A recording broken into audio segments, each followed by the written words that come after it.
when people are very old and deteriorated and no one enters their world and they're just sitting there, they will withdraw inward more and more. And their desperate need for connection is all now inside. And if a person is all alone, even if they're very, very deteriorated, there's a longing for this kind of closeness. Mrs. Wilson, hello. You want me to sit? Can you see me good?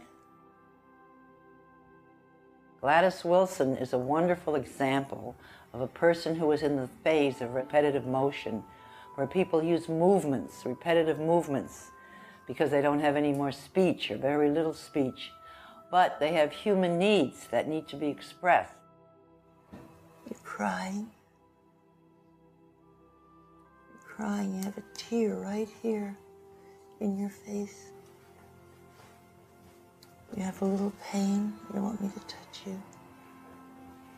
You're very sad. Can you see me? Is it scary? Are you afraid?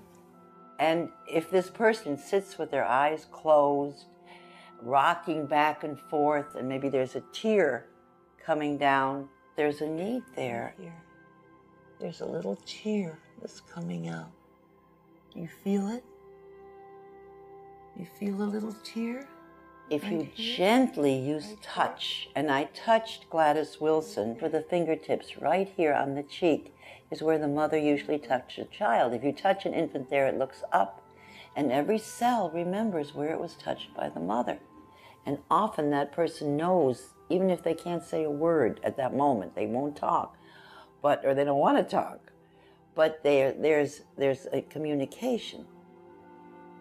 And that person is no longer alone. Can you let me in a little bit? You think? Just a little? You think I could be with you and Jesus for a minute? Jesus loves me, yes, I know, for the Bible tells me so. I used music, because when speech is gone, music, especially with Gladys Wilson, it was religious music, because there's emotion tied to it and safety tied to it. So I used her old church songs. Jesus loves me, yes, Jesus loves me. Yes, Jesus loves me, the Bible tells me so. What I did was, when she moved, I moved with her. And when I was singing, because she didn't sing with me, so I matched the intensity of my voice to the intensity of her movement. And pretty soon, for a split second, we became one person. Jesus loves me. Yes, Jesus loves me. The Bible tells me so. So at one point, when she got very quiet and very peaceful, and my voice became very quiet as hers and very peaceful, and my breathing slowed to her breathing, she pulled me to her, and I moved with her. And for her, at that moment, I believe I was a symbol of her mom. Can you open your eyes now? Do you see me? Feel safe and warm? Yeah? Can you sing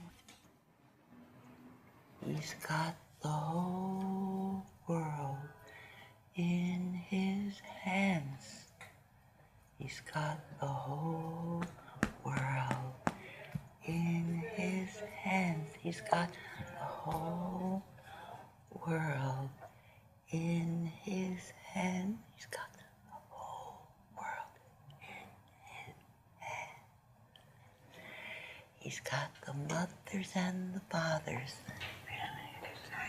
He's got the mothers and the fathers in his hands. He's got the mothers and the fathers in his hands. He's got the whole world in his hands.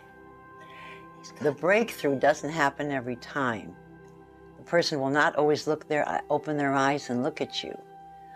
But if you keep trying and you keep centering yourself and really look at that person and really mirror their movements, maybe not this time, but the next time you come, you'll have a communication. You feel safe. You feel safe? Yeah. With Jesus? Yeah. And me?